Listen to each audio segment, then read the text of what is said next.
Welcome to the Nerd Party.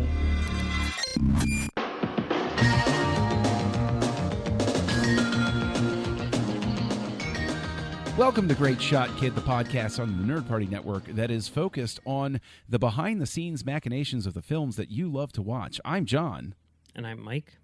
And this week, we are going to be talking about some interesting aspects of filmmaking, specifically in light of the release of Solo, having to do with original cuts that we would like to see of different films that have had director changes from time to time, and a couple of other things, news and bits from the Star Wars galaxy and from Star Trek Discovery. But before we get into that, of course, thenerdparty.com/contact. You can find Great Shot Kid and go ahead and send us a line. We'll get an email. You can go to @JoinNerdParty on Twitter, the Nerd Party on Instagram, Facebook.com/TheNerdParty.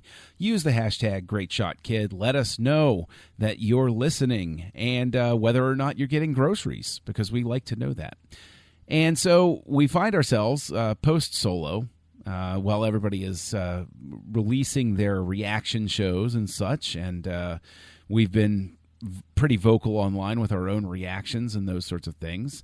But with the release of Solo, we have an interesting question, which is original cuts, work prints even, of films that experienced tumult or changes behind the scenes, and what original cuts we might like to see as we go along. You know, for instance, just to set the stage, everybody knows about Richard Donner being replaced for Superman 2 by Richard Lester. And Richard Lester shot enough new footage that he got listed as the sole director on Superman 2. We eventually did get a Richard Donner cut of Superman 2, such as it was, using some work print footage and some audition footage and the original ending, which was, in fact, used for Superman the movie, et cetera, et cetera, et cetera. But Mike, you know, given Solo and its somewhat tepid reception across the board, do you think that you want to see an original cut of this film, the cut that Lord and Miller had at the time that they were fired? Yes, definitely I do. I really, really, really do, because I don't know. I mean, I don't know what they had planned. I don't know how it would have been different. I'm kind of curious as to which scenes were theirs, because... And I'm guessing that probably at some point down the line we'll kind of find out how that all worked out. I have theories on certain scenes. Like, I kind of think the scene where Han and Chewie meet for the first time was Lord and Miller's, because the visual style, like I'm like, they're using that like bungee camera that you see in like X2 when Wolverine is fighting the Kelly Who, you know, and then like I saw a video where on like Bradford Young and, you know, shooting the movie, and sure enough the camera was hooked up to some bungee cords. I'm like, hey, look at that. But it just seems like such a different style from the rest of the movie. There's like one other scene which uses that kind of like technique that it just felt out of place compared to everything else which had been done. And also there was like a behind-the-scenes thing where they asked like the guy who plays Chewbacca, like, what's your favorite or least favorite, you know, whatever. And he's like, oh, the scene where, you know, Han and Chewie meet was really, really annoying to shoot because it was very messy, you know. And he was basically like, oh, it's a great scene or whatever, but it was not fun at all, you know. And the fact that he kind of referred to it in that way made me think like they didn't reshoot it. And so I don't know. I just have a feeling. But obviously we know like all of the Paul Bettany stuff is new and everything. Yep. You know, and there were, I don't know, if I'm sure that we're going to see like lots of behind the scenes stuff, which will kind of indicate, you know, but nothing really stood out as being exceptionally different. And, you know, I am curious as to what was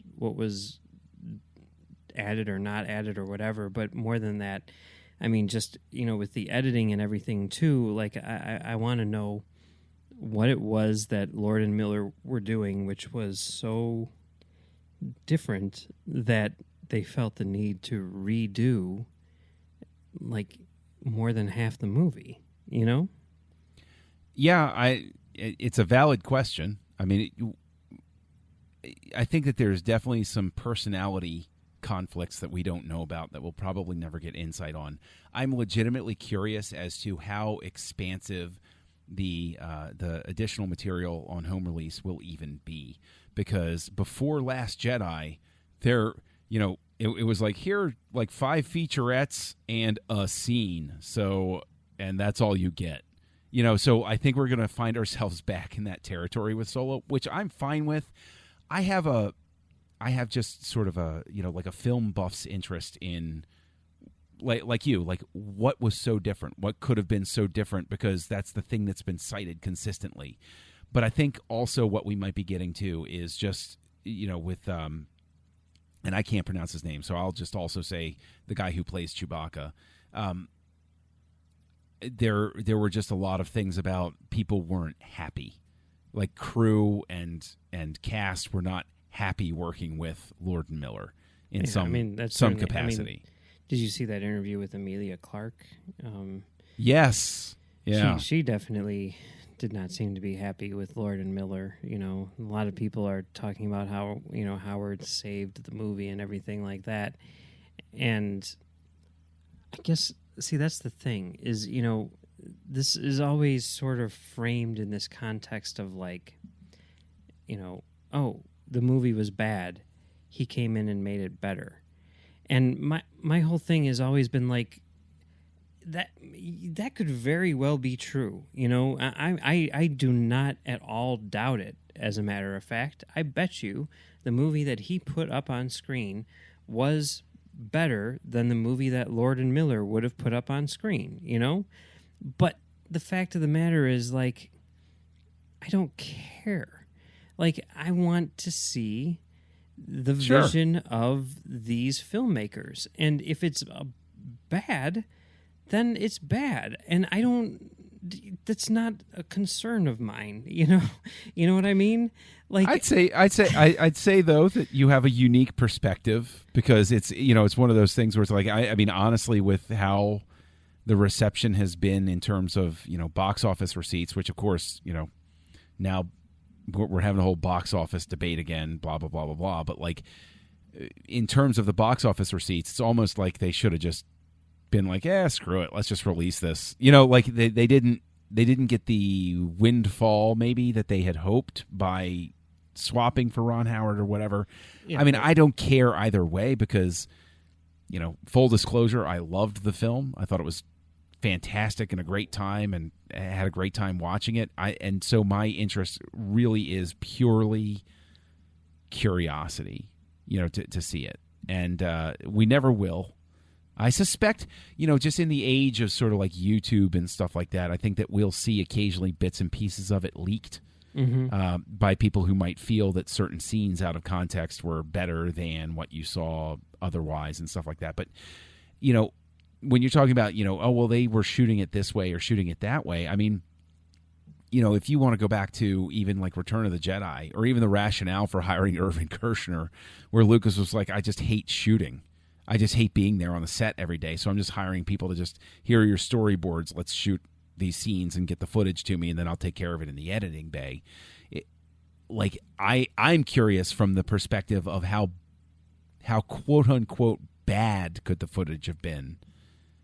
Like, was it unusable footage? Was it something that an editor sat down and looked at it and was like, I got nothing, guys. I don't know what they're doing here, Yeah, and I wonder how much of it, too, is maybe stuff that was reshot, like with the Lester Donner thing on Superman 2, stories that I've heard, who knows whether or not they're true, but that, like, a lot of the movie needed to be changed in order to give Lester credit, right? And I saw this whole video online where they broke it down and kind of like explained the rules of the Directors Guild, which was fascinating, where they basically say, like, if a director shoots more than 90% of principal photography, then they are contractually obligated to let this person stay with it through the process, right? Through like all of post-production, which is like why they didn't fire Gareth Edwards, right? Because they had finished principal photography and then decided to change it. So Edwards had to be there to consult. Not that they had to do anything that he said, but he was at least allowed to be there. They couldn't just fire him, right? Right. Whereas like here they're at like 75% of the movie being shot when they fire Lord and Miller, and they're saying like, well, that must have been a tough call, but probably the reason why they did it was because they're like, time is running out, and if we don't do it now, then we're going to be stuck with these guys until the end, right? So yeah, but at the same time, like I go back and I think then also, not to keep referring to Superman 2, I'll go back to The Godfather. Like one of the producers, Robert Evans, insisted for years and years that wasn't Coppola's cut that we all saw and fell in love with. He said numerous times in interviews that he deserved more credit because Coppola shot all the footage and like put together a cut, and then Evans said, I came in and made that thing watchable.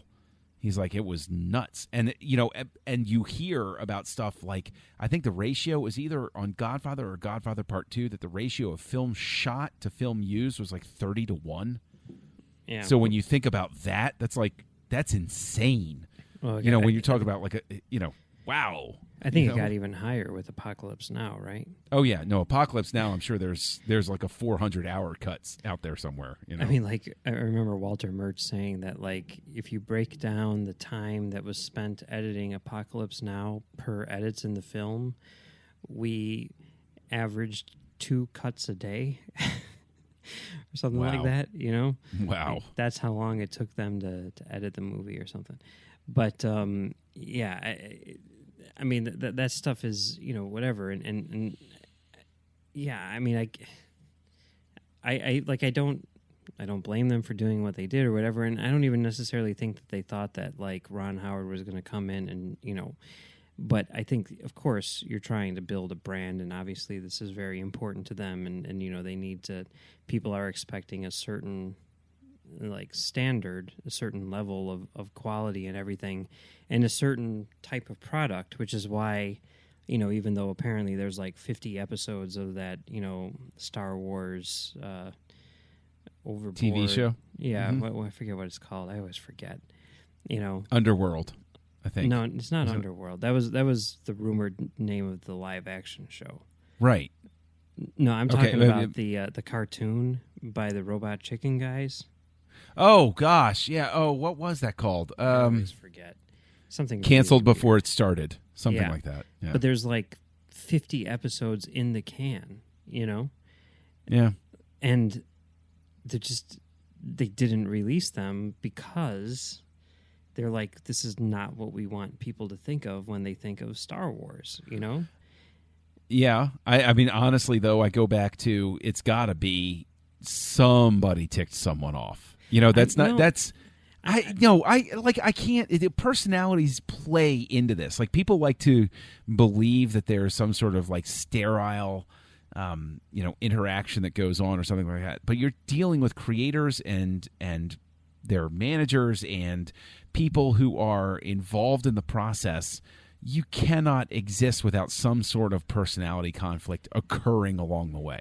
No, see, I really don't think that that's the case in this particular instance because, you got to look at the timing. Like they announced the show, right?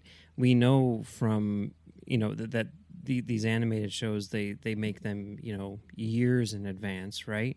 So they announced the show and then the sale happens before it airs. And like I remember, like right after that happened, like we had talked to the guy who wrote the Lego Star Wars stuff, Mike Price, right? Who had also written a few episodes of this show, and we're like, this is all we want to see, and now we're not going to see it. This is some BS. And he's like, you have to understand that they just spent $4 billion making this. They need to protect their brand. They need to protect their image. And like, he wasn't bitter about it at all or anything. He's just like, of course this isn't going to happen, you know? So you think we would have seen it if Lucas had not sold to Disney? That Yes. this still would have seen the light of day? Definitely, I do. Yeah, I could be wrong. The thing is, I can't disagree with that because Lucas was always willing, his philosophy always seemed to be pretty consistently, it's just a movie.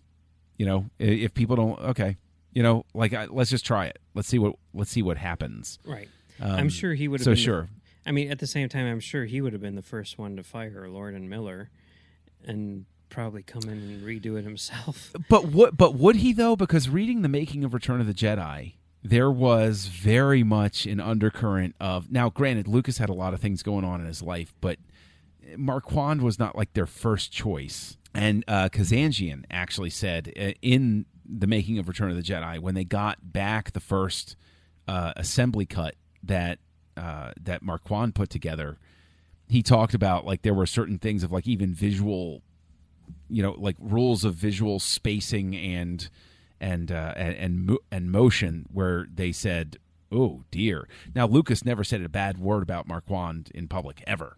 Yeah. And there, nobody ever trashed Marquand or anything like that. But apparently, it was a sort of similar situation where it was like, by the time it got done, they were like, "Yeah, all right, we're just going to fix this. We're just going to make this work." Maybe that's what would have happened. Maybe he would have let him do the whole thing, let them do the whole thing, and then stepped in himself and said, "Okay, now let's, because that's what he did on Red Tails. Although he shot the reshoots himself because Hemingway wasn't free. But yeah, I guess maybe that is a more likely scenario. But the thing is, without getting, just staying strictly in, Star Wars and Superman territory, what are some other original cuts that you would want to see? Like stuff where there's a different version of this that existed and you want to see it. If we're talking about just in general, there's a million billion things, probably starting with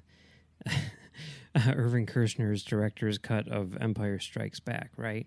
But if we're going to narrow it down to scenarios like this, where there are, like someone else has come in and redone, yes, this thing.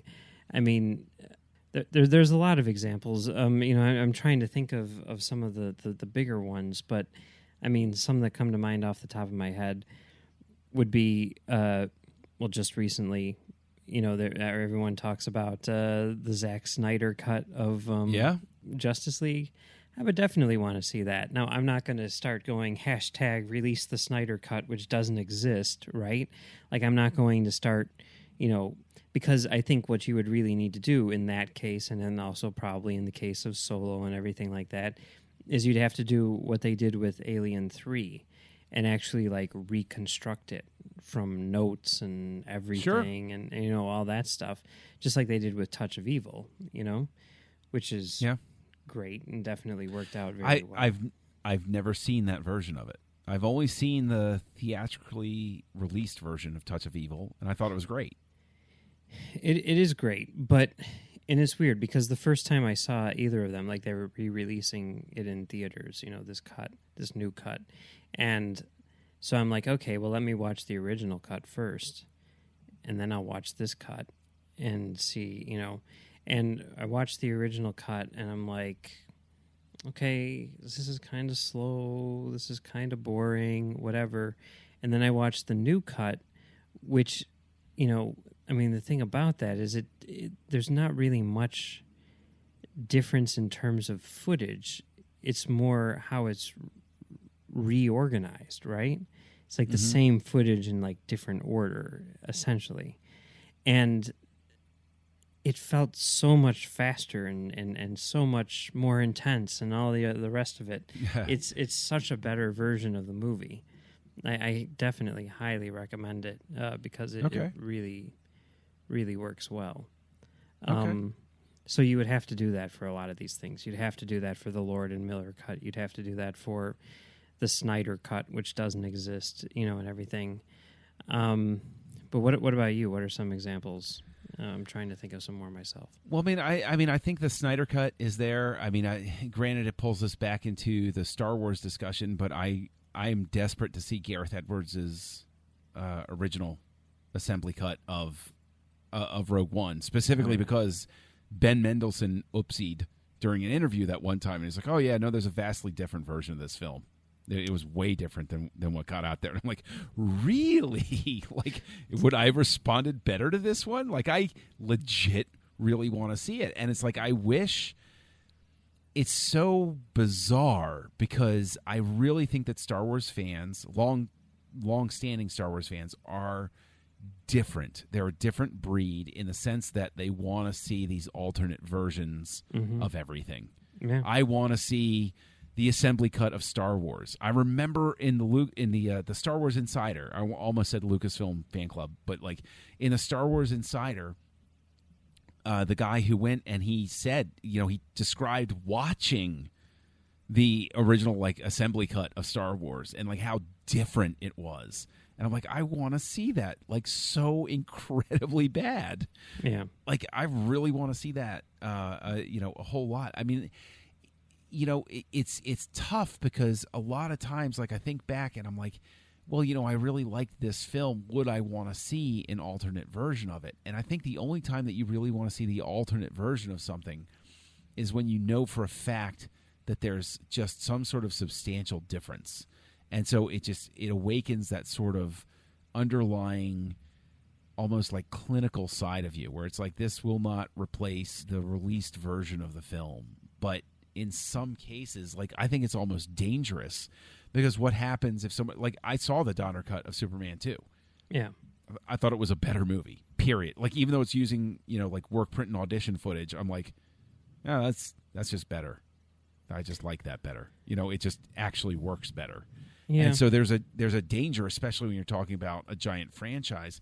I mean, what's interesting to me is this thought never enters my brain with like Marvel films. Right? Is there any discussion of director's cuts or anything like that with Marvel films? I've never encountered anything where somebody says, oh yeah, I really liked Winter Soldier, but I'd really like to see what the Russos put together first before they trimmed it down. Like there's nothing floating out there. Like, but almost every other franchise you can look at and they trimmed it down. Batman versus Superman, that extended cut is better than what they released in theaters. Yeah, Period. but that's just kind of, I mean, they added some stuff, but it's not like it's a game changer, The first 2/3 of it's a game changer. Like, I would have been much more into it until Nuclear Bizarro Doomsday Man showed up. I don't know. Which was really the deal breaker for me on that film. I mean, like, the Rogue One thing is interesting because, yeah, I definitely want to see the original cut of that because I want to see how different it was. But I really do think that that's a case where the studio may have stepped in and said, this is not working, we need to change it. And they may have essentially taken it away from Gareth Edwards and had, Tony Gilroy change it himself. But I think at the end of the day, like, Gareth Edwards would be like, yeah, it's better now. I really get that impression. And like, I don't know, did you listen to that Tony Gilroy interview where No, I keep forgetting to. I need to. I would like to. So good. The guy, I think his name is Brian Koppelman. He's like one of the writers on he did like Ocean's 13 and The Girlfriend Experience. He does that show Billions. He did Rounders. I guess that's everyone knows. Oh, Rounders. I love that film. And he does a podcast, and so he's talking to people who, like he's friends with Tony Gilroy, right? So it's not like a journalist talking to him. And this is like the first time that Gilroy has ever talked about Rogue One. And because of that, he felt, I think, a little at ease and sort of opened up about the thing a bit. Like he's like, this is the first time I've ever talked about this. And, like Koppelman is like, you saved the movie, and he's like, what did you do? And Gilroy's like, he's like, they're like, well, you thought you could fix it, or whatever. And Gilroy says, just flat out, he says, the movie was in such bad shape that there was no way that I could have made it worse. He said that. And now I gotta see the original cut. And Come he's on. like, but then he starts talking about, he's like, because the interviewer is like, well, you were brought in, what made you think that you could make a change? What made you think that you could make this better? Is that something that you're interested in doing? Do you do that with other movies or whatever? And he's like, it's all on a case-by-case basis. But in this case, I watched the movie and it was very, very clear what needed to happen. And he said, he didn't get into specific scenes or whatever, but he's like, this is a movie where everybody dies. This is a movie about sacrificing yourself for the greater good. And yet that theme was missing from the movie, right? Like, that was gone. And he's like, that's what the whole movie is about. It's about these people going on a mission and then dying. And that idea of, being, willing to sacrifice yourself for something more, like, that's not in the movie. He's like, once you realize that, then it becomes really, really easy to fix it. And interesting. He gets really candid. It's a great interview. I definitely want to see it. The thing is, like, I want to see an original cut of The Last Jedi, even, which is a film I wasn't enamored of. Yeah. But, like, looking at all of that cut stuff, I want to see where it was when it was like 3 hours and 10 minutes long. I guess I want to see that cut of the film because, as much as I'll still hate a lot of things that happened in it, and, one specific subplot, like, there are certain things in the cut scenes where I'm like, why on earth would you cut this out? See, this is better than certain things that I saw in the film. Like, I would have cut A in favor of B. See, I heard that a lot, and then I went and I'm like, okay, I guess I better watch these cut scenes, which is something which I normally don't do. It's weird because, like, really, when I was 13 years old, I would have given my left pinky to see a single deleted scene from any of the original trilogy movies, and now there's like, here's 20 minutes of unused footage from Last Jedi, and I'm like, I'm going to have to, like, scroll through this menu and then click. That seems like a lot of work just to see a deleted scene. But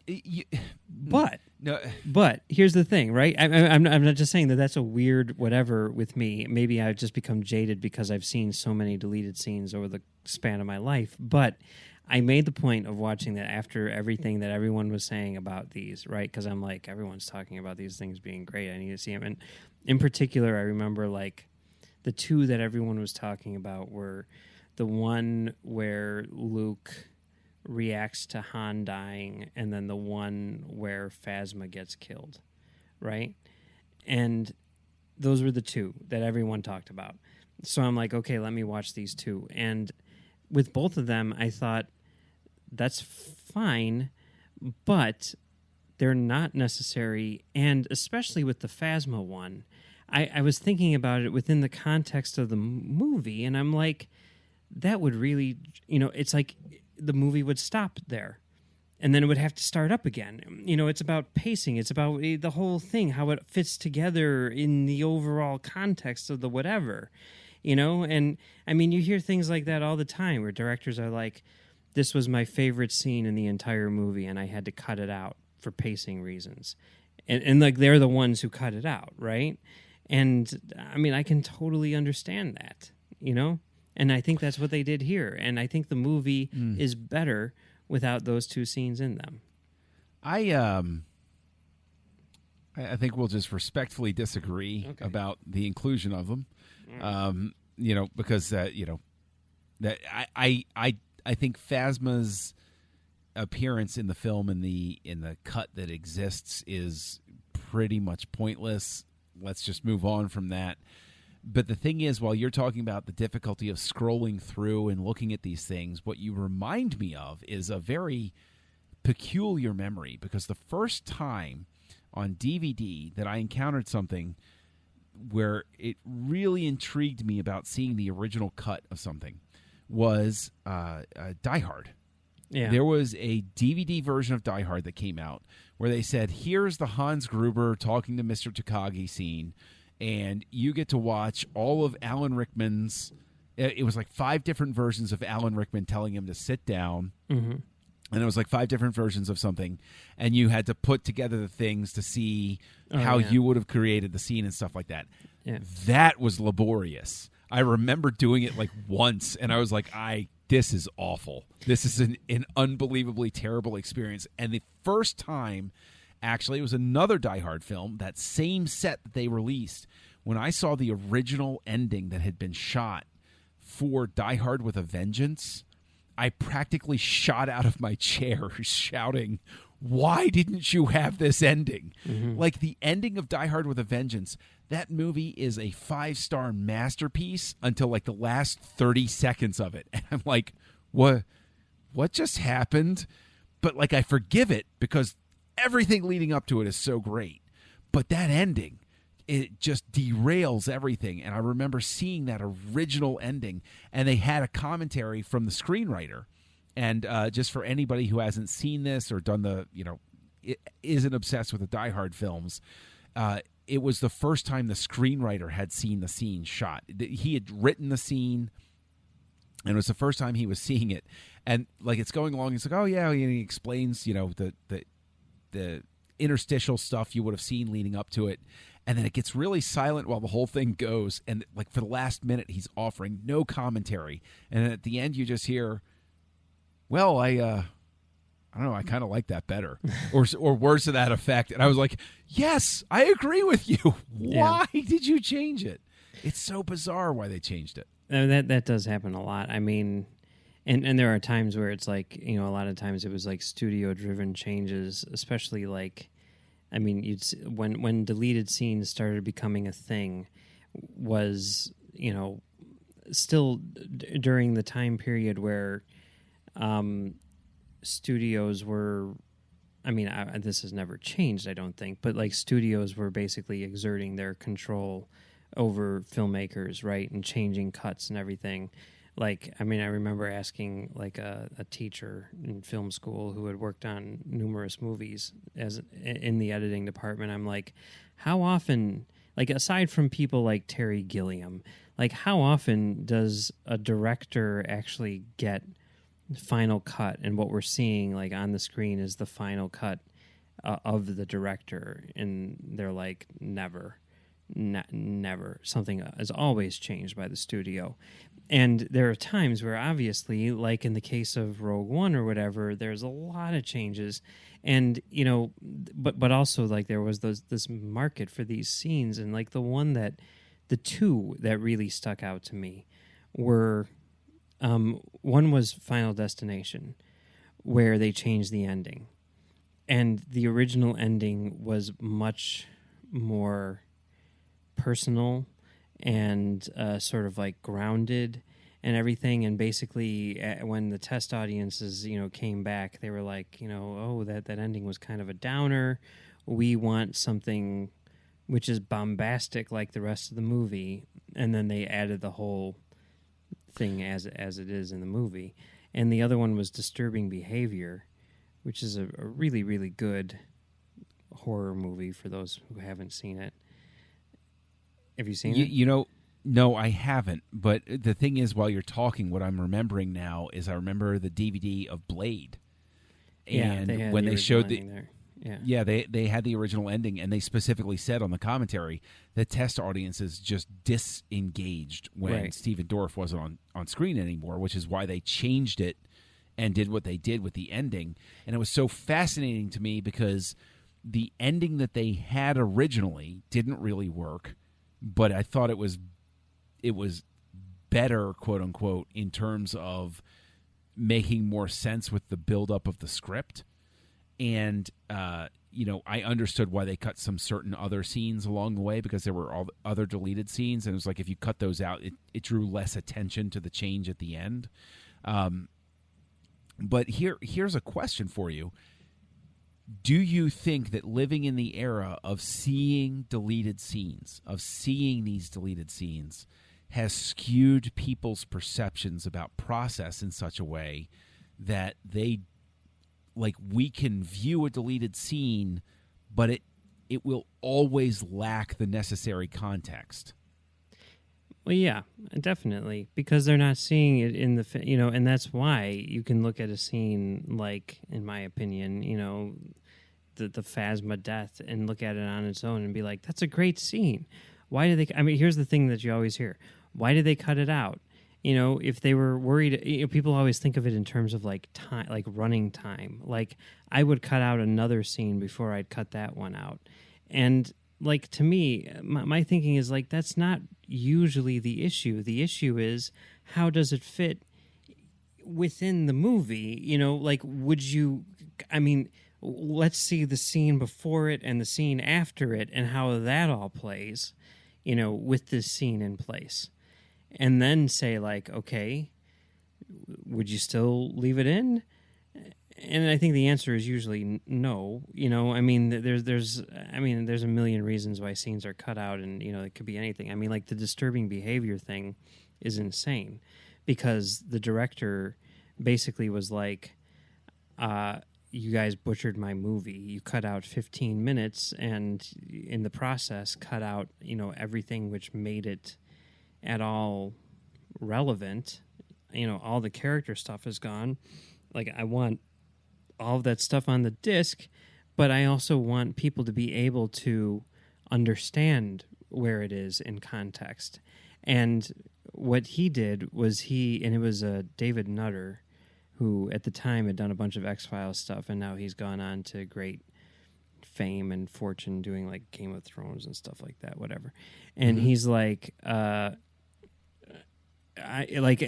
he does commentary on all of them, and he's like, this scene, which fits in between chapters 14 and 15 on your DVD, is my favorite scene in the entire movie, and But like you can, and I have like reconstructed the movie, probably about as clunkily as that Die Hard DVD, right?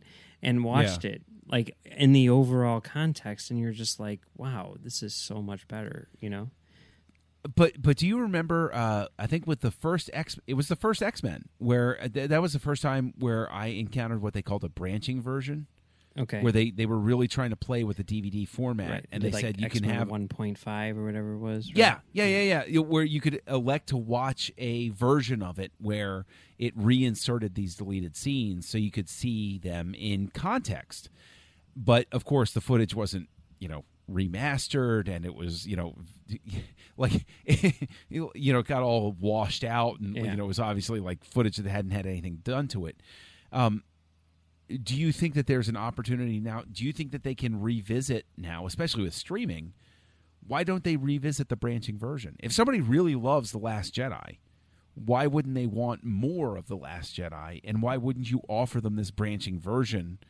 Like, are we opening a Pandora's box? Because will people then say, well, I want half of these scenes back in, but not the other half, and we suddenly make the audience like, do we make filmmaking too democratized at that point? Yeah, that's the thing that I'm always concerned about, which is why like I never watched X-Men 1.5 because, all the filmmakers were like, we're just throwing this in because, we think people might like to see it, but, the theatrical cut, that's the director's cut. So I'm like, okay, I'm not even going to bother with this thing. But, there are certainly cases where you have the theatrical cut being the butchered version, and then they're like, we'll let you do this expanded thing, but we want to make sure, that people can watch the theatrical as well. And, then you do get, like a director's cut where you normally wouldn't have it. And I think that's really good. I mean, I think like in the case of something like Last Jedi, where it seems pretty clear that, Rian Johnson is happy with the theatrical cut. I don't see any...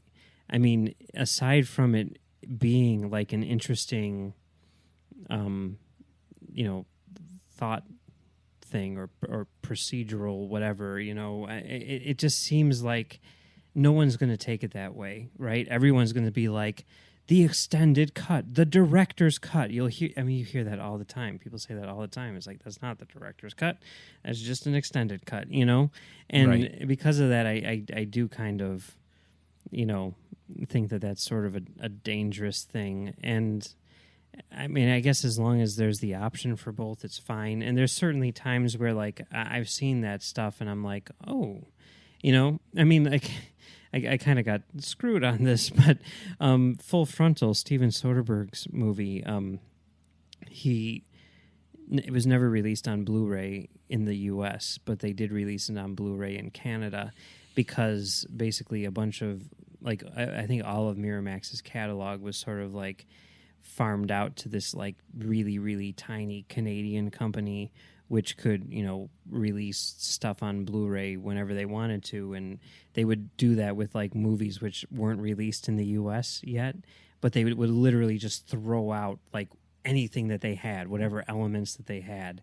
And somewhere along the way, for some reason, probably because of some clerical error, they received an HD copy of the essentially rough cut of Full Frontal before he had edited it down to what it was. So they released it on Blu-ray, not advertised as that or anything. And then, I put it on and I'm like, what's with all these extra scenes? And it's like they're just there because nobody realized that they were releasing the rough cut. And I'm like, okay, I don't want this really, but now that I have it, I will watch it for educational purposes, Yeah, it's I remember Nicholas Meyer in an interview. He's sitting on stage talking to somebody. So maybe it was a panel or something like that. Specifically said that art was not a democracy.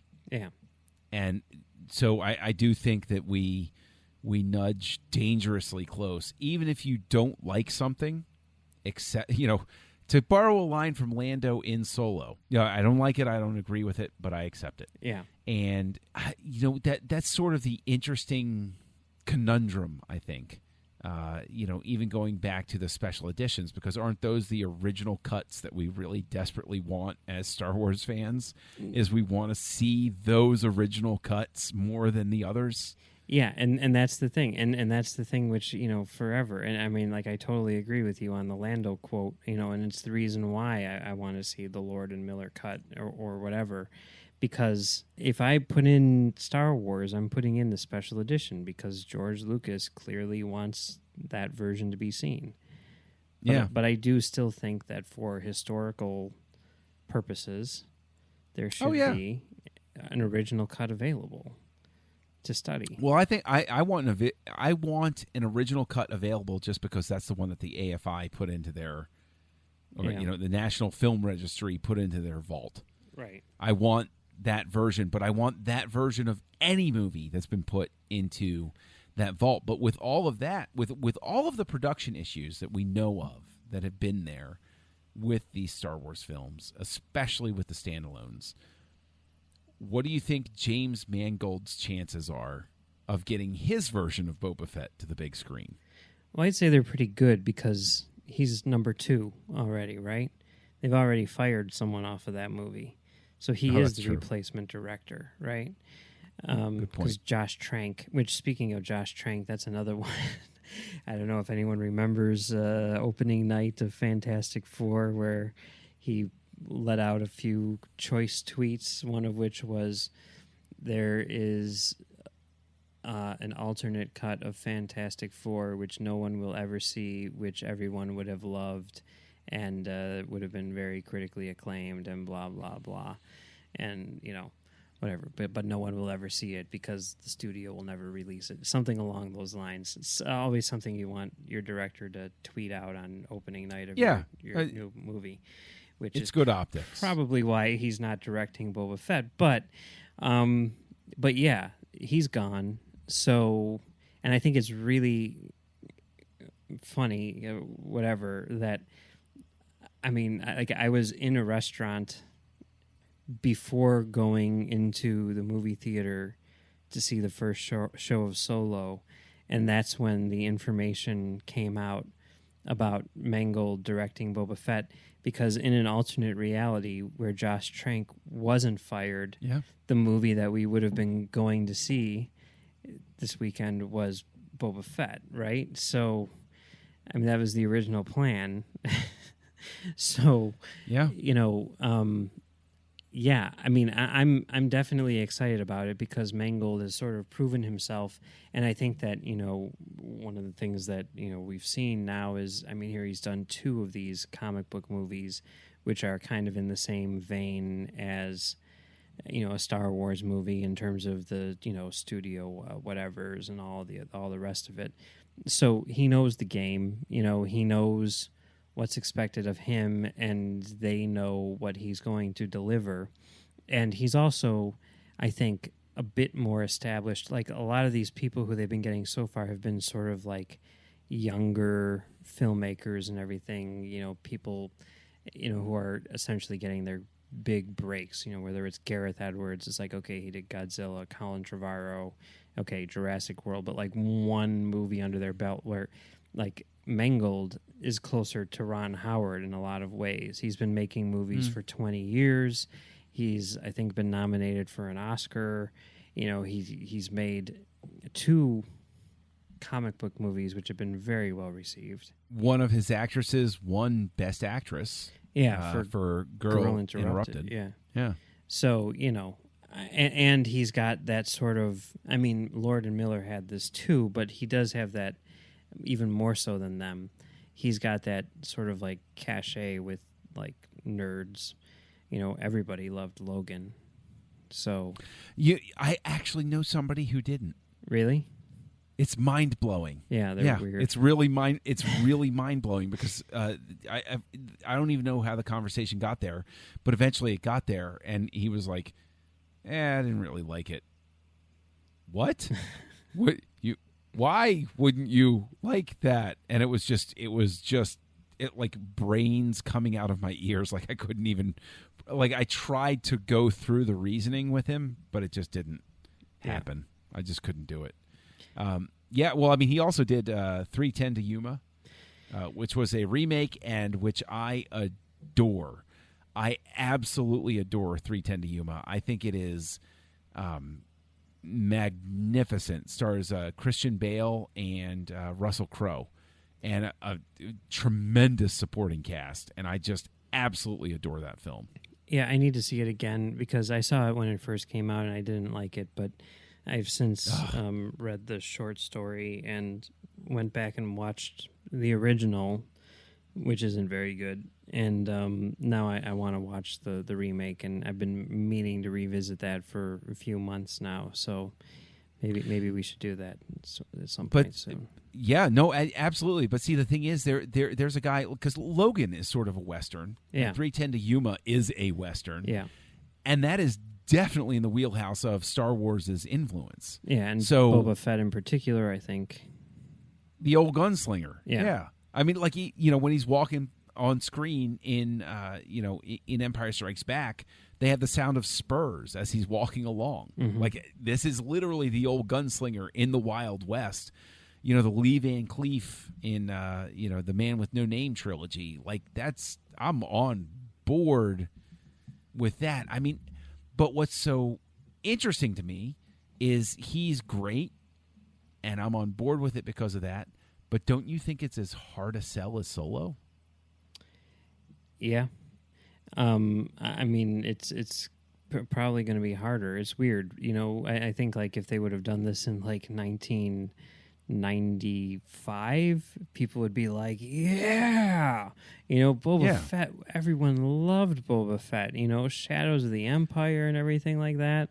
And I think over time, people have just been like, this is a nothing character, Well, I got so fed up with the whole Boba Fett mystique. I remember seeing on opening day the Empire Strikes Back special edition, and I have this curse, if you will. I seem to have shaken it in recent times, but I had a curse where I would sit down, and it could be an empty movie theater, and then the most obnoxious person in the world would come in and sit next to me or one row behind me.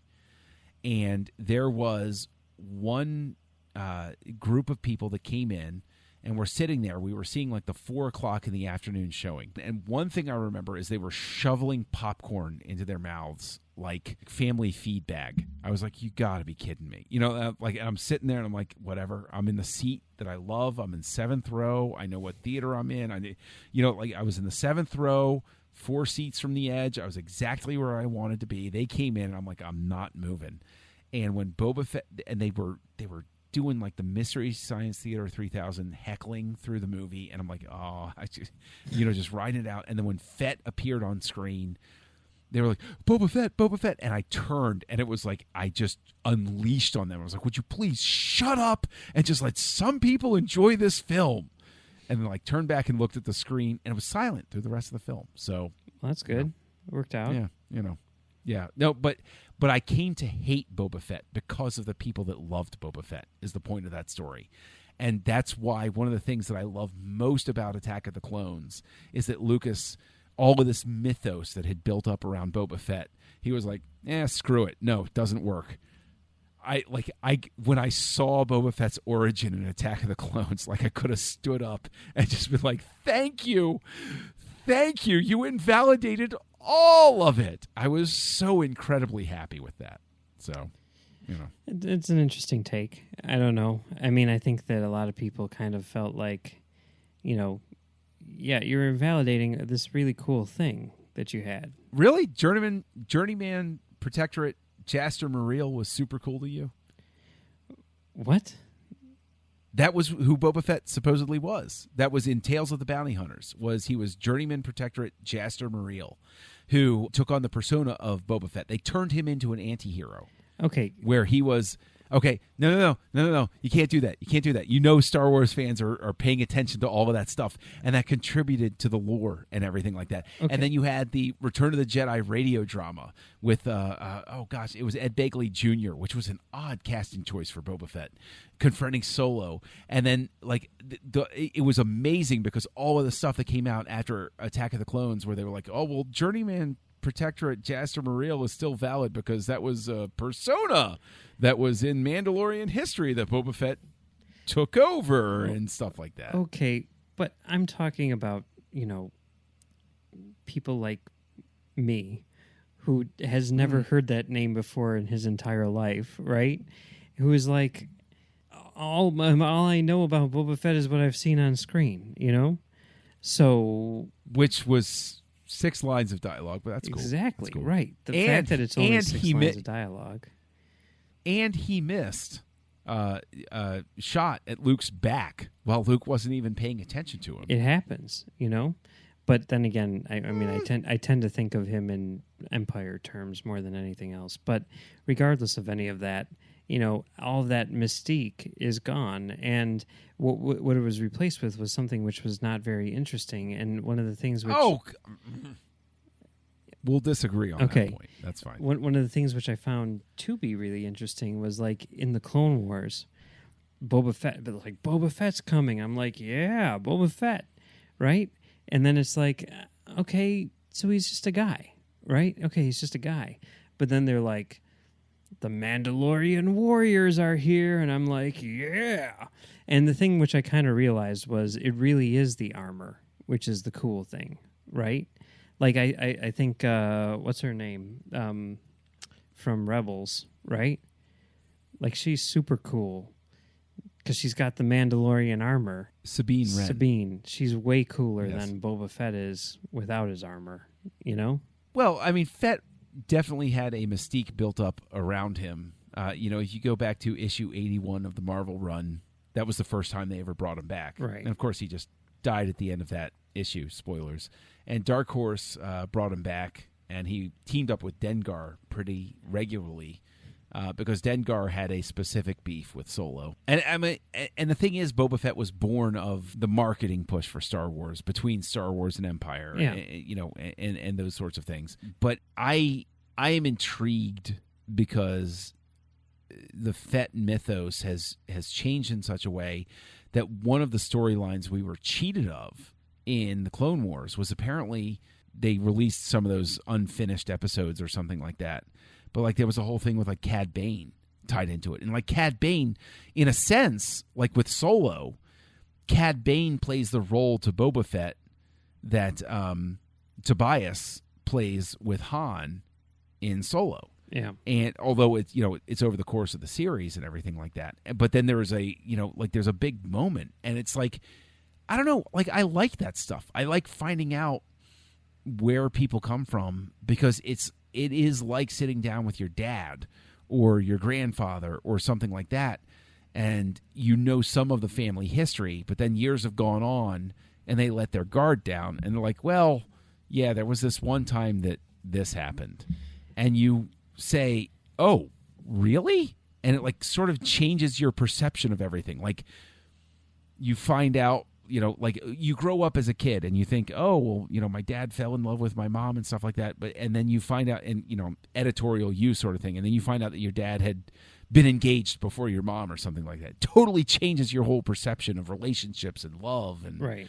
the nature of commitment and stuff like that, Yeah. And I mean, I guess my thinking is, like, we have that with, episode 2. So now, like, what I want to see is, Boba Fett, whether it's in between Star Wars and Empire or whatever, but have it really be like a standalone sort of man with no name thing, where it is just a story. It's not trying to explain his origins or anything. It's just trying to show him doing his thing in the context that we know him as.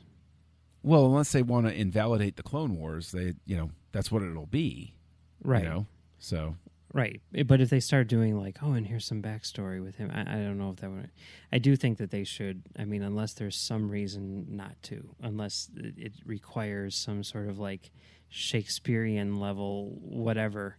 I do think that they should cast Daniel Logan, because why not? Right? They completely should. Yeah. Completely agree with that, and I think also that you're in the territory where I think it's a lock. Now, you didn't like certain things in Solo. Like, I think it's a lock that they're going to explain why Darth Vader says to him, no disintegrations. Mm-hmm. And so that's definitely good. That's definitely going to be explained. And so it therefore probably means that you're still not going to get your Star Wars movie without a lightsaber in it. Well, probably. And, fine. If you're going to explain one thing, that's fine. But, like, literally, what this movie makes it look like is Han Solo, whenever he's reminiscing about the past, there's really just, like, 1 week that he's talking about. 1 week where all the cool stuff happens. So untrue. Okay. So incredibly untrue. But it literally freaking is true, because it's literally what we just saw. No. See, there are all of these things. I don't want to go down this road, because honestly, the whole debate about Solo has become like the prequels. I'm having shell shock, or as they say now, PTSD, about the whole thing, where it's like it's seriously become so entrenched, where it's just codifying what happened with The Last Jedi, where it's like, no. Stop it. I don't want these arguments happening anymore. Like, I've been through this before. And the thing is, like, I'm consciously making the effort. Like, honestly, you want to talk about Westerns and the old gunslinger. Like, I've consciously been making the effort. I'm like, I'm not coming out of retirement for this one. I'm not coming out, and I'm not going to come out guns blazing to defend these things. Because you know what? I'm fine. I'm fine with people not liking it. Yeah. No problem. And it's going to happen for every single Star Wars movie from now to the end of time. There's no avoiding it. No matter what side you're on, there's going to be people who are going to be violently opposed to the other. And, I mean, yeah, I liked Solo. I thought it was good. So you're saying the only solution is for us to start getting into fights physically? No, I'm a little disappointed, Mike. No, I think the only solution is to just not talk about Star Wars anymore.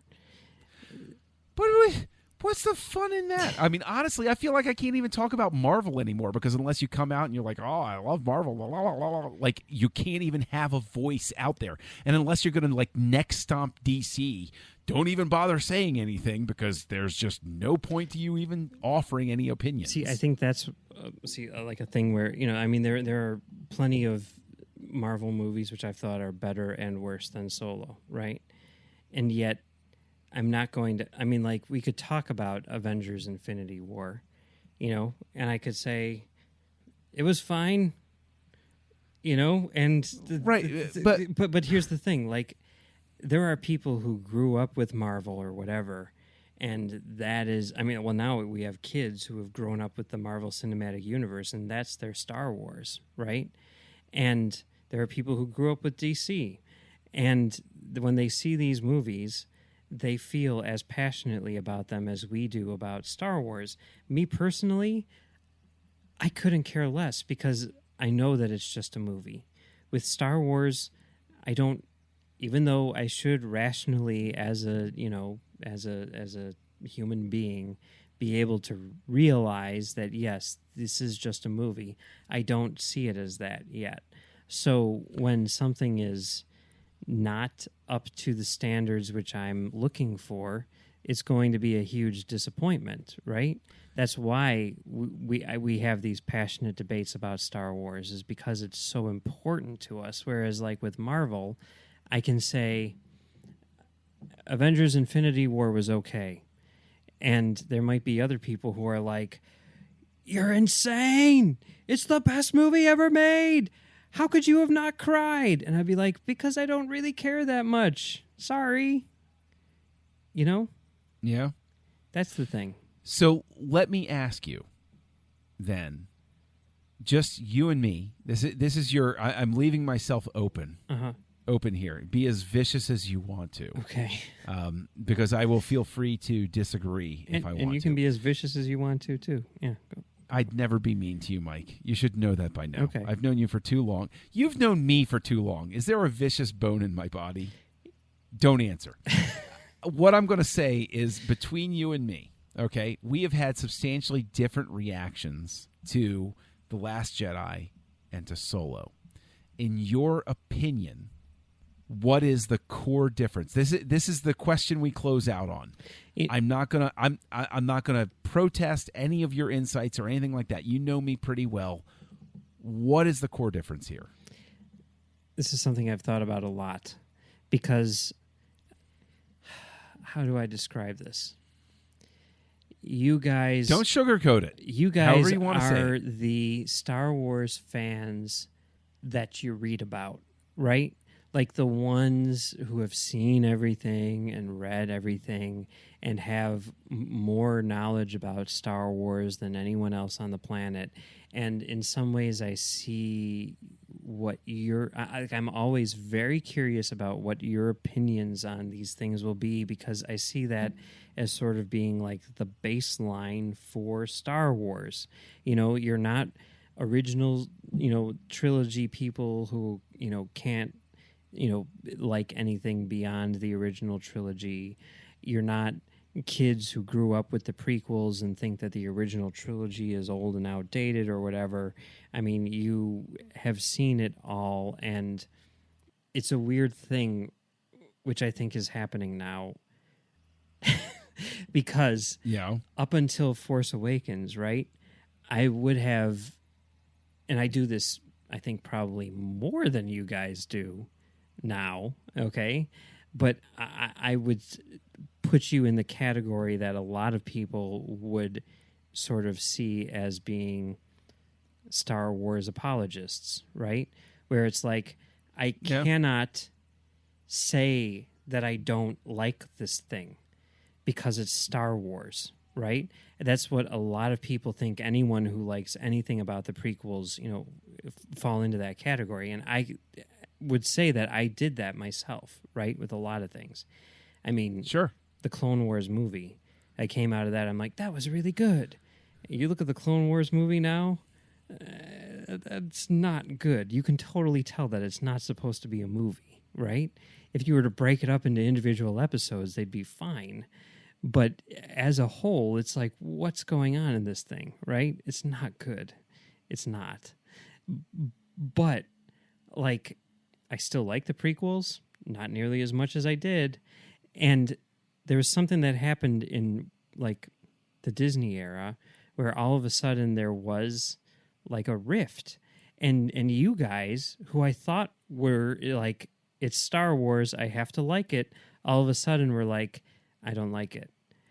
And then with Rogue One, it's like, I like it. And then with Last Jedi, it's like, I don't like it. And then with this one, I'm like, you guys are looking forward to this. Like, why? I don't understand. And then, because it seems like that's not what the, just like, this seems like Force Awakens times 10. What's going on here? I don't get it. I don't understand. But if it was Force Awakens times 10, why wouldn't you like it?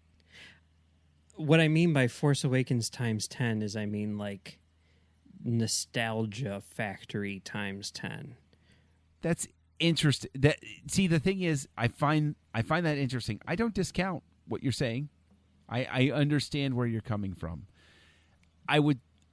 What I would tack on to that, because I have no desire to be like defensive or anything like that. What I would tack on to that would be, and this is going to be a clumsy and terrible word to use, but the word I would use if you're describing something like that would be like a quote-unquote Star Wars scholar, right? Mm-hmm. I've studied the texts. Yeah. I've been knee-deep in it. Right. Like, I know all of the behind-the-scenes stuff. When I read The Making of The Empire Strikes Back, I'm like, oh, yeah, no, I know the source that he's citing because I have it on my shelf, sort of thing. The Alan Arnold book. Okay, great. Yeah, I get that.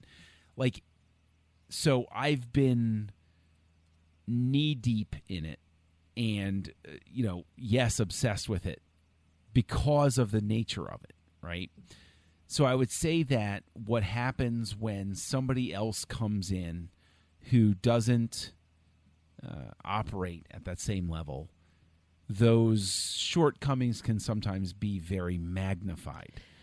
For instance, and the thing is, I'll call out the quote unquote casual fan. Mm-hmm. My wife is a casual fan, the very definition of it. She liked the prequels. She grew up with the originals, and when she saw Force Awakens, she was the one that told me to lighten up, and I did, because we were driving back from that showing, and I've recounted this story before, and she looked at me and she said, "You just need to just chill out for a second here."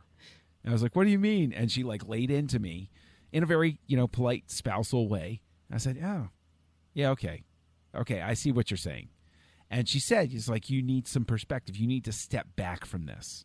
And that's how I came to sort of love. Like, I wrote like a 7-part piece on it on my blog about how I came to love The Force Awakens because I let go of certain things. And then you get to Rogue One, and Rogue One, I was openly critical of certain things, mm-hmm. right? I think my view of it has softened over time, and I've come to like it more than I did the first couple of times that I saw it. When I got The Last Jedi, there were specifically just structural things that I had an issue with.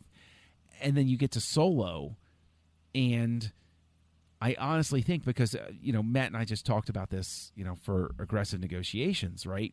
Where we weren't even doing a review of the film. We were talking about how there are certain references in it that don't even need to be there.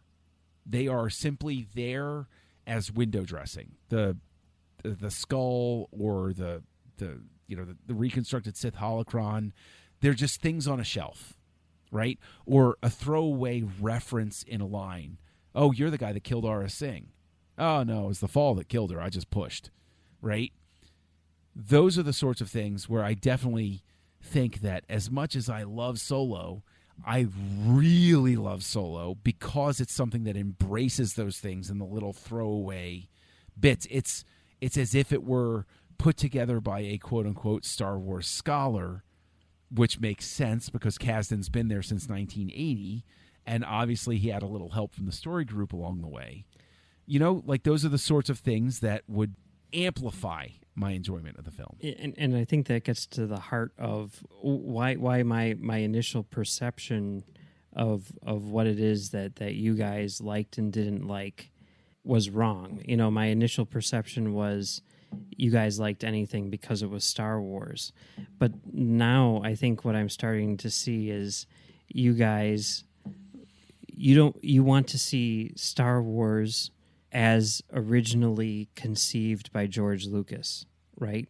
So anytime something sort of grates against that, even if you can acknowledge that it's good, you're like, but it's not Star Wars, right?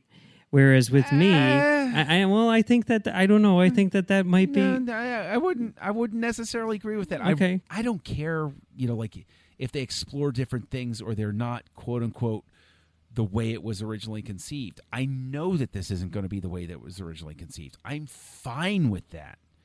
It has to do with existing in a space where you understand something came before. If Avengers Infinity War had said, well, we just don't like that thing from Winter Soldier, so we're going to kind of ignore it, or we're not going to acknowledge it, or we're not going to, that becomes a thing where it's like, well, wait a minute. No, like why do you do that? And that, I think that the big underlying issue, Last Jedi ignores Return of the Jedi's thematic import to the entire saga. And that becomes, I think for me, an underlying issue where you can't just say, oh, well, this is something Luke needed to learn in Empire Strikes Back. Well, Luke learned that lesson. You can't just turn it back and say, well, I want to explore as if he didn't learn that lesson. You're taking the character and regressing the person at that point for the sake of the movie you want to make, as opposed to serving the character as they existed up until that point. I can see how that would be a problem. I don't think that happens in Last Jedi, but I see Force Awakens as being the fracture point. Not to say that, you don't think it's a good movie or whatever, but I do think that there is this sort of feeling of like, it's good, but it's not the Star Wars that we, have come to know and love. Well, and I guess I think where that rift occurs between, getting back to our question, where that rift occurs between, you and me and our opinions of these things is like from back before the special editions, I have always been Irvin Kershner, is the guy who saved Star Wars, blah, blah, blah. He's way better than, George Lucas at directing and everything like that. And to me, Star Wars has never been a one-man show. It's, yes, it was created by George Lucas, and none of it would exist if it weren't for him. But to me, the highest high points in the Star Wars saga have been when other people have been making it. And but the thing is, I don't think that I've ever been in a position of not acknowledging the contributions of Henry Gilroy. I'm Walter Murch, who directed an episode and stuff like that. I'm not saying that. It's always been. I'm not saying that at all. But there is like, always a sort of like there's a running theme of like that looks like something that George Lucas would do. Where it's like, okay, that's cool. And that is something that I want to see, and the fact that you are so aware of what George Lucas would do is really impressive. And that's like something which I'm always sort of chasing, and why I'm so interested in what you have to say about these movies, because I want to be like, okay, is this like, does this fit in with George Lucas's vision? Like, I want to know the answer to that. I think that I can ask, does this fit into George Lucas's vision? And you would be like, yes or no. And I'd be like, okay, that's really interesting. I want to know that. But that doesn't impact whether or not I like it. And that's the thing, is I think that your interpretation here is very close, but I wouldn't agree with it, because Lucas himself, like, especially if you look at the Clone Wars, was willing to break and remold what things meant. If you look at the prequels, he was willing to break and remold what things meant, sort of thing. And I'm not at all married to this idea that it's only that which has been, blessed by Lucas, which should be embraced. No. But I think that there has been a conscious decision, and I think that Solo is the first time where I've really not felt this way, but the way that I felt since the Disney era started is that there is this conscious decision to disavow that which is popular to disavow. Yeah, that's that is what I tend to react about. that definitely happened with Force Awakens, and I would say it happened with Last Jedi as well. Yeah, I definitely agree that happened, right? And then when Rogue One came out, and that definitely did not happen. That was when I sort of, because like I said, this is something which I'm whatever. That's when I kind of realize that, it's not Star Wars, because I do feel like there is part of me that does that. Part of me says still to this day, like, it's Star Wars, I have to like it. You know what I mean? And but see, here's what's interesting, because Matt Rushing loved and adored Rogue One. Yeah, I did not love and adore Rogue One, and I flagged it for a lot of the same things that I sort of beat up Last Jedi for. Okay, right? So does that recast your assessment at all? I don't know. I don't know. I mean, maybe I thought that you liked Rogue One more than you did. I don't know. Maybe because of Last Jedi, because Last Jedi was because like Force Awakens, like you said, at first you were like, and then you came around to it. I think Rogue One, you're pretty much like, it was fine. Whereas Last Jedi, you were like, this movie's not fine. I said it was fine. It's 3 out of 5 for God's sake. Right. But, you said it was fine. No, your mouth said it was fine, but your heart didn't. No. The whole reason I haven't revisited it is because I don't want to say that it's less than fine. You can say it's perfectly okay to say that. I understand that. I don't want to. I don't want to go back to it because of these things that I pointed out. I want to give it time. Okay. I think that there is a specific issue with the idea of I'm just going to rewatch the crap out of this thing. Oh, yeah. It's like Scorsese was talking about, where it's like, I don't want to treat it just like content. Right. I want to really think about the things that I have said about it, and then I want to come back to it later. Yeah. Have I changed? Have I gotten a different perspective on things? And that's something which I've noticed. That's the sort of thing I want to do. And that's definitely something which I've noticed lately. There have been a few movies which, by no intent, I hadn't rewatched for years, and then I just went back and revisited them. One of them was Hannibal, which we were just talking about. Like, when Hannibal came out, I was like, this is amazing. This is a masterpiece. This is one of Ridley Scott's best movies. This whole trilogy, Manhunter, Silence of the Lambs, and Hannibal, is fantastic, and each one is different and wonderful in its own way. And this one is a standout. I put it like at number 3 or something like that on my top 10, for that year and everything. And now looking back at it, after not having seen it for probably over a decade, I'm like, it's good. But then I start thinking about, like, let's say the other movies that came out that year, 2001, and like the one which was right behind it, Vanilla Sky, and I'm like, Vanilla Sky is a million times better than Hannibal. Like, what was I even thinking? And Vanilla Sky is a film that I definitely need to revisit, because I remember all the hype about it and then watching it and at the end saying, that's it? Well, that's all. I have a feeling now you can go in and watch the alternate cut. Hey, there you go, alternate cut. Mm-hmm. Which alternate they cut. altered it because I think it was because it came out right after 9/11, and there was some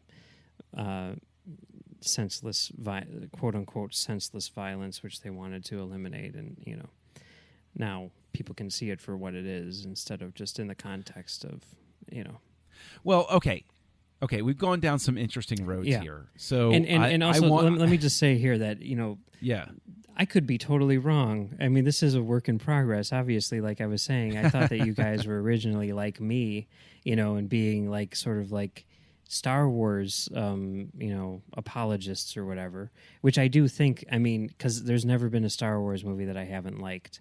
And there are times where, like, I'll go back and I'll watch some of the stuff and be like, yeesh, what was I thinking, right?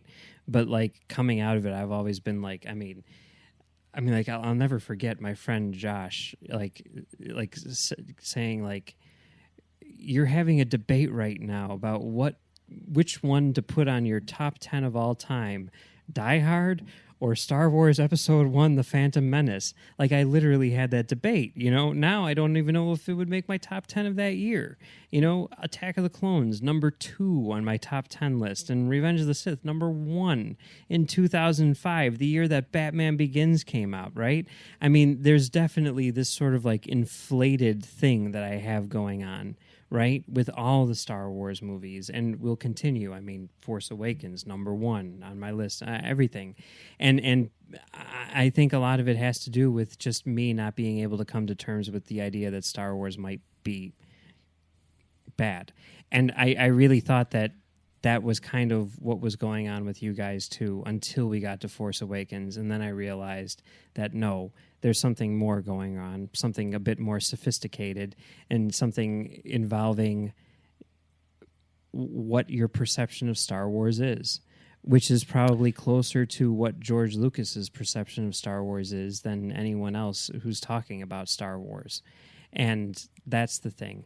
That goes back to why, you know, Talk Film Society loves Last Jedi and hates Solo, right? Because they see them as just movies and not as something that came out of this one person's vision.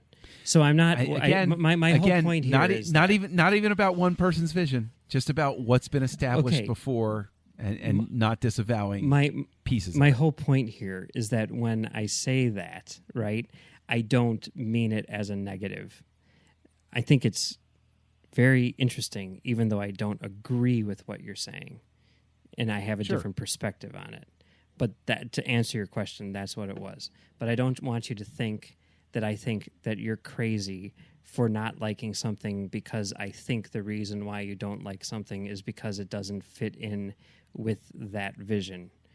I think you're crazy for tons of other reasons, but that's not one of them. Well, and if anybody wants to offer further suggestions for why you may be right or wrong about why I'm crazy, where can they find you online, Mike? You can find me on Twitter at Mumbles3K, and you can also find me on my website, filmdamagepod.com, where I do a podcast called Film Damage about film projection and stuff. This week, I talked to Max about Solo, which is interesting because he hasn't seen it. But it's amusing nonetheless. And we also talk a lot about the Sense8 finale, which I did see and which is great and which everyone should watch. And we talk about a few other things here and there too. So check it out. Cool. I enjoy Film Damage. Well, thanks. I do. Yeah. So it's a good show. I encourage people to listen to it. I did give you guys a review. So did you? I'll have to check that out. I did. Thanks. Yeah. I think Max will especially like the last thing I read on it. So we'll read it on the air next week. So. I hope so. Yes. And if you want to reach out to me and let me know why I'm nuts or why I'm not, you can find me as Kessel Junkie out there online, KESSELJUNKIE. You can also find me right here on the network co-hosting Aggressive Negotiations with Matthew Rushing. It's a Star Wars podcast that gets into the nooks and crannies of the Star Wars galaxy. And you can find me out there floating around the cosmos co-hosting Words with Nerds, a little comedy show that I do with my pal Craig Sorrell. So thank you for joining us here on Great Shot Kid this week, and we will talk to you next time. Join the revolution.